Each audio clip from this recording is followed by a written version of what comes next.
The store was packed, customers moving in and out, when suddenly, a tense voice cut through the air. "Excuse me, miss, I need to check your bag." A young black woman turned, confused. The security guard stood firm, eyes locked on her, suspicion written all over his face. She had just walked past the registers, empty-handed. No alarms had gone off, no reason for the accusation, except maybe one. People around slowed down, watching. The air grew thick with tension. The woman sighed, shaking her head.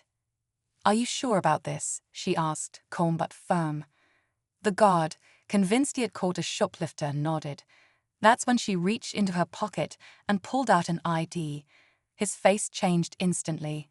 The room felt smaller. He swallowed hard, because at that moment he realized he hadn't just accused any customer. He had accused a federal inspector, and she wasn't about to let this slide. The guard's confidence cracked as he stared at the ID in her hand. His mouth opened slightly, but no words came out. The badge was real. There was no mistaking it. A few customers edged closer, sensing something bigger was unfolding. The woman didn't raise her voice. She didn't have to. "Would you like to explain why you stopped me?" she asked, her tone steady. The guard hesitated, his earlier certainty slipping away. He glanced around, as if looking for backup, but the other employees avoided his gaze. Moments ago, he had been sure of himself, acting on instinct, or maybe something else. But now he wasn't facing just another shopper. He was facing someone with authority, someone who could ask questions he wasn't prepared to answer. The silence stretched. People were still watching. And somewhere in the distance, a manager hurried toward them, sensing trouble he couldn't ignore. The manager arrived, his eyes darting between the woman and the security guard. He forced a smile, but there was tension in his voice. "Is there a problem here?" The woman kept her gaze steady. "I was just stopped and accused of theft," she said, holding up her badge. "And I'd love to hear why." The guard shifted uncomfortably, suddenly aware of how many people were listening. He cleared his throat. "It was just standard procedure," he mumbled. "Standard procedure," she repeated, raising an eyebrow. "I walked past the registers with nothing in my hands. What exactly made me suspicious?" A few customers exchanged glances. The air felt heavy, charged with something unspoken. The manager shot the guard a warning look, but it was too late. The damage had been done. The woman let the silence stretch, waiting. She wasn't just here as a customer anymore. She was here to uncover something bigger. And from the guard's expression, he knew it too. The store had fallen into a tense hush. Customers lingered nearby, pretending to browse but clearly listening. The security guard shifted on his feet, his earlier authority shrinking under the weight of the moment. The manager, now visibly uneasy, cleared his throat. "I'm sure this is all just a misunderstanding," he said, forcing a chuckle. "Why don't we step into my office and talk privately?" The woman didn't move. "No," she said simply. "We can talk right here." Her voice was calm, but there was no mistaking the steel behind it. "Because if this is a misunderstanding, I'd like to know how often these mistakes happen, and who they usually happen to." A murmur passed through the crowd. The manager's smile faltered. The security guard's face had gone pale. For the first time, he realized this wasn't going to be something he could brush off. She wasn't just asking questions. She was uncovering something they didn't want to face.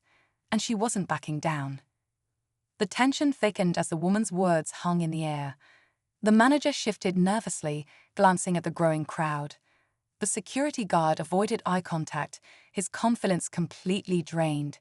But before anyone could respond, a voice cut through the silence. "I saw everything," an older woman near the checkout called out. Heads turned as she stepped forward. "She didn't steal a thing.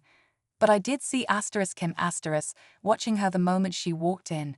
She nodded toward the guard, like he was just waiting for an excuse. A ripple of whispers spread through the store. The security guard stiffened, his hands clenched at his sides. "That's not true," he said quickly, his voice cracking slightly. But then, another voice joined in. Same thing happened to my nephew last week, a man near the entrance added. He got stopped for no reason too. The woman crossed her arms, eyes locked on the guard. Seems like I'm not the only one. The store's atmosphere had shifted completely. This wasn't just about her anymore. It was bigger. And now, everyone was watching, waiting to see what would happen next. The manager's face had gone pale. The murmurs from the crowd were growing louder, turning from curiosity to something stronger, accountability. The woman didn't have to say anything else. The people around her had done that for her. The security guard swallowed hard. I was just doing my job, he stammered, but the excuse felt weak, even to him. The woman took a step closer. Your job, she repeated. Then you won't mind if I file an official report, because from what I'm hearing, this isn't just about me, it's a pattern. The manager raised his hands, his voice suddenly rushed. Now, let's not be hasty. Maybe we can handle this internally. But the woman shook her head. No, I think corporate would love to hear about this, and so would the public. She held up her phone, revealing that she had been recording the entire exchange. The guard's face drained of color. The manager let out a sharp breath. But then, just when it seemed like the story was over, the woman's phone buzzed.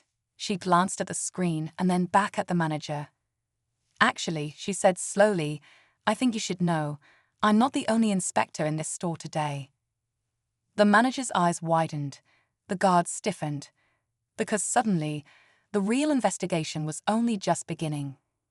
The manager's breath hitched as he scanned the store, suddenly unsure of who else was watching. The security guard looked frozen, his hands clenched, his face pale. The woman slipped her phone back into her pocket, letting the weight of her words sink in. Like I said, she continued, her voice calm but firm, this isn't just about me, and it's not just about today. The tension in the store shifted. Customers exchanged knowing glances, the unspoken truth now out in the open. The manager let out a slow breath. We'll look into this, he said weakly. She nodded, but there was something in her eyes that made it clear. This wasn't over. As she turned to leave, the guard didn't stop her this time. He couldn't. The weight of his choices was already catching up to him. Justice wasn't loud that day, but it was heard.